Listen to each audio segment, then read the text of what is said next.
All right, we appreciate our friends there at ABC 36, but we've got more friends here. We do. With us on set. Full house. Full house, yeah. We've got Jerry Deaton here in the center. He's the playwright of the upcoming Kentucky on Stage, 4 plays by Jerry Deaton, of course. And you've got Chris Olds with you as well, and Greg Hardison, 2 performers in these plays. Good morning, guys. Good morning. Good morning. Thanks for having us. Yeah, thank you all for being here. Well, let's talk a little bit more. Jerry, just set the stage for us about Kentucky on Stage. Where did the idea kind of come from? Well, I'm not your typical writer. Stuff doesn't come to me all in bunches. Like, I went out one time on a bicycle ride, and 3 of my 4 plays came to me on that half-an-hour bicycle ride, and I turned around and went back home and jotted them down and started from there. Kentucky on Stage is different in that I wrote these plays over about a 3-year period. I didn't have a common theme, which most of my plays do. They either the 4 acts play off of each other in some way. These just do not. Okay. But they're all Kentucky stories. I'm moving out of Eastern Kentucky on 2 of them. I've never done that on any in my documentaries, my books, or plays. I've always been Eastern Kentucky. But I have moved to Central. I'm moving to Frankfort on one of the plays, and then we're going to Louisville for a convenience store on another one. Okay. So that's sort of where we stand on Kentucky on Stage. Yeah, and it's important that you pointed that out, because we've seen Feuds of Bloody Breathitt. We know we've done the film as well, but we had the plays, and then I really liked Appalachian Ghost Stories. I had such a good time at that one. And I always love to try to re-air that one on Cable 10 when it gets around the spooky season. Well, I wrote this guy into that. That's right. We had performed it in Shelbyville, and it didn't have a narrator, and I thought, I want Chris Olds in this play. So I wrote a whole narrator part with what is his name? Rod Serling. Rod Serling. Yes. And he was my Rod Serling character. Well, that's special. So, Can I do a small part of that? Yeah. You've happened upon a place, a mysterious, wondrous place called Eastern Kentucky. Just perfect. So he Just put nailed us it. right there. Of course. That's right up his alley. It is. Well, Chris, continuing on that, it sounds like Jerry hit you up for that role. What happened with this one? How'd you get involved with Kentucky on Stage? Well, this is my 4th show I've done with Jerry. He's an amazing, super talented writer, and he's a great director. I will always do a show if you ask me to do it. One thing I like about him is he will direct you. And he makes me better every practice and every show that I do, and I appreciate that. I think your question was about this one. Sure. My character in this one is a guy by the name of Bernard Sampson, and I'm a manager of a small convenience store in Louisville, or Louisville. Right, but I don't have to say the word in the show. So, but anyway, I'm all stressed out. My employees aren't doing what they're supposed to do. I've done some bad things, like I've had a couple of affairs, and with a couple of employees, and so I'm running all over the place. Yeah, and there's a past. It's a fun role to do, and I think everyone will laugh and have fun with it. So. And maybe compared to, you've done other roles as well outside of roles for Jerry? Yes. Yeah. Yes.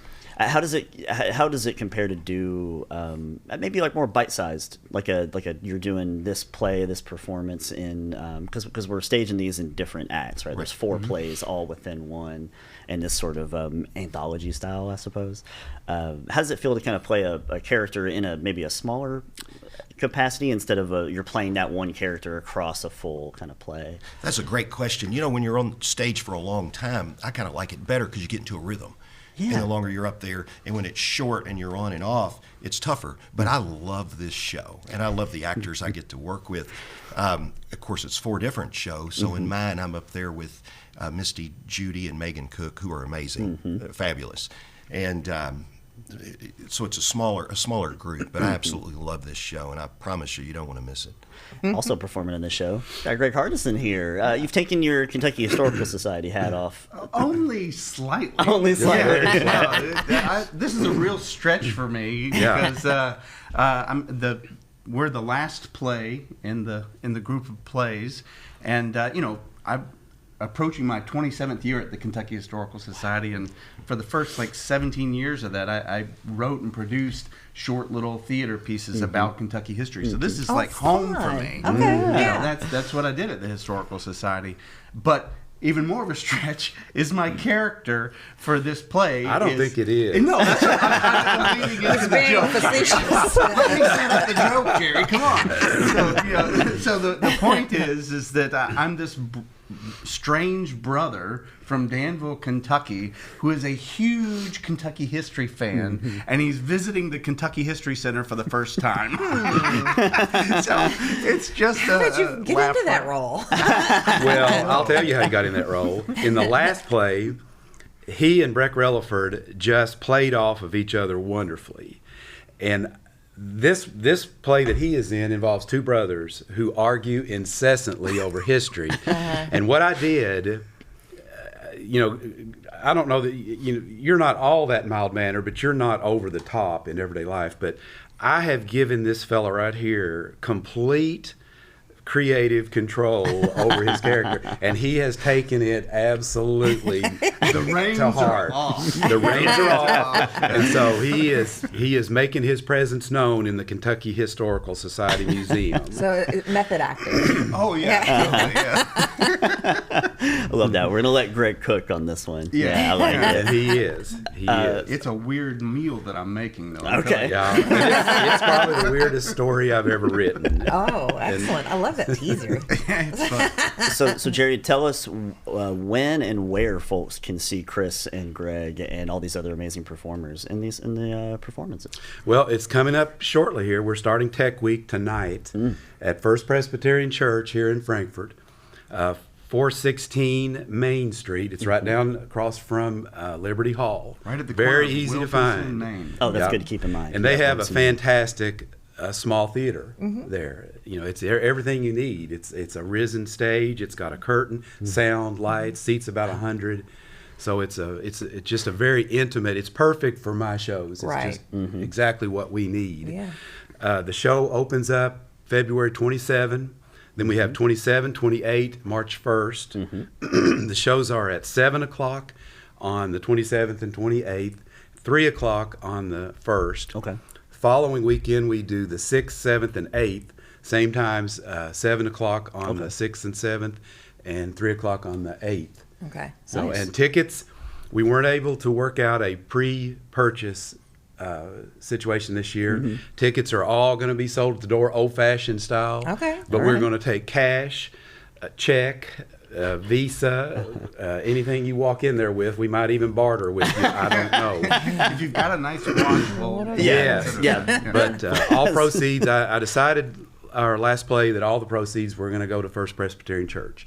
And so we give every nickel that we make off of the play goes to them, just kind of in appreciation for them letting us use their facility Absolutely. and to help keep that church going. So I got to ask you, Jerry, why do you do this? Why do you continue to just do this? I have no idea. I can tell you, it's who he is. Yeah. He's a storyteller.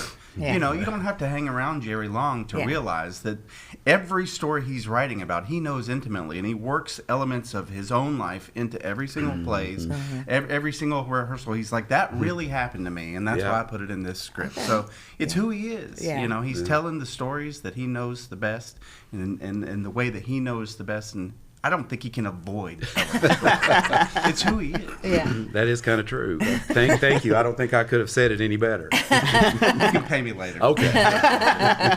And I will say this. There is going to be a big surprise in this play. Oh, all right. Love that. Most of the cast know about it, but some of them don't. But there will be a pretty big surprise for the audience in this play. Okay. And that's all I'm going to say. Well, another about teaser. that. I know. Wow. I don't even know what this Now I is. know. I was gonna say it sounds like Chris and Greg. Maybe you guys are. I'm afraid to say anything else. I'm afraid I'll release it somewhere else. Is that it? Yeah, no spoilers on this one. Well, before we let you guys go, question of the day. We were talking about bands and artists that you've seen the most live. Chris, we'll start with you. We'll go kind of this way. Okay, here's my answer to that. You know, when I had to work my way through college and law school, I did security at Rupp Arena, so I saw a lot of concerts one time. Yeah. I'm trying to, and I'm No, but trying. that's cool. It was great, Yeah. and I'm trying to remember who I've seen the most, and I would probably say Aerosmith in the '90s, and they were wonderful. Yeah, because they were coming around. Like when they came around, like Yeah. the Yum Center wasn't built in the '90s yet, right? So it's like if they came to Kentucky, they were coming to Rupp Arena. Yeah. That's a good shout. Yeah. Jerry, what about you? I've seen Paul McCartney the most. Yeah. Yeah, my daughters love the Beatles. Yeah. We've seen him the most. But I'm going to make this Old Man Deaton comment here. Yes. Okay. Old Man Deaton Come on, coming in. Grandpa. The price of tickets are ridiculous. They are. And I swear, on it. I wish people would stop going to the concerts for about a year. Yeah. Get stuff back down to a point where they're reasonable. Yep. It is just crazy to pay the kind of money that people are throwing out Yeah. for concerts. And that's all Old Man Deaton has to say. Well, I mean, is that because of the artists don't get as much money from their recordings now? It feels like there's a lot of things at work there. I Yeah. think it's probably Yeah. that the artists don't get as much streaming revenue, and Yeah. so Yeah. that's how they make a lot of their money is through shows and merch and stuff like that. Yeah. But I think they probably post-COVID, we had a 2-year stretch Yeah. there where not a lot of concerts happened. So then I think to make up revenue losses, they increase the prices, and then Yeah. they're like, people are paying it. So like your Yeah. point, Jerry, Yeah. people are paying it, so they don't want to bring it down. It's just Yeah. going to keep going. But Yeah. I think I'm with you. I'm with you on that one. I would Yeah. love to see concert Good. tickets Yeah. get more affordable. Greg, what about you? What bands or artists have you seen the most? I'm going to be I'm going to be in the weird section there. I listen to a lot of progressive rock. So Rush probably at the top. Nice. Yeah. Steve Vai, Devin Townsend. Most people have never heard of these guys. Yeah. Yeah. But that's who I like. I've heard Steve Vai. Have you been able to see Yes live? Yes, I have. Yes. I have. I went and saw them in Cincinnati Let me tell the price of about our 3 or 4 show. years ago. Oh, yeah. Oh, Yeah, nice. they were really yeah. cool. I didn't realize that they were still kind of. It was one of the original bands, and they brought back some of the original drummers, 2 different drummers they brought up. that's They were incredible. old, and so they literally only played one song. But, Yeah. it was really That's a nice nice gesture, though. Yeah, that's it really was sweet. nice. Well, we were talking about high prices for concerts, but there are not high prices That's right. for Jerry's play. There are not. That's right. And we are trying to hold prices down. We are sticking with our $15 There you go. per person fee, Yes. and we're going to stay with that. So it's, I know that is some money, but it's, for the trouble that we go to and what we have to put the production on and the money absolutely. again. And it's going to the church. It's going to the church. Yeah, it's a good cause. So there you go, $15. People should folks. just give that anyway. Yeah. And then adjusted price for kids, right? $5 for It's. kids. I will just say this: it's probably it's. I'm not saying it's not kid friendly, but it's just probably not a show that younger kids are going to enjoy. Okay. Yeah. It is. All 4 of them are comedies. Yeah. But they're not kid centric. Okay. I will just say Yeah. that. Yeah. So. But I mean, some of And the if you have things- to bring kids, we will make an adjustment for Sure, it. We'll do yeah. that on the fly at the door. But it's really Okay.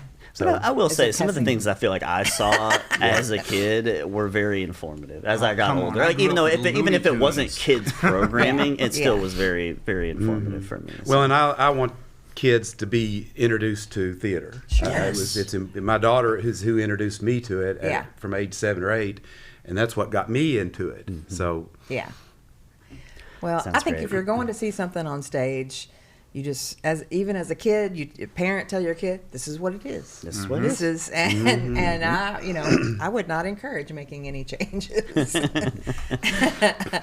So we'll remind folks again, Kentucky on Stage, 4 plays by Jerry Deaton, who's hanging out with us. And thank you, Jerry, Sure. and Chris, and Greg for hanging out with us this morning. Thank you. Those performances are February 27, 28, March 1st, March 6th, 7th, and 8th. Couple of evening performances and matinee performances there.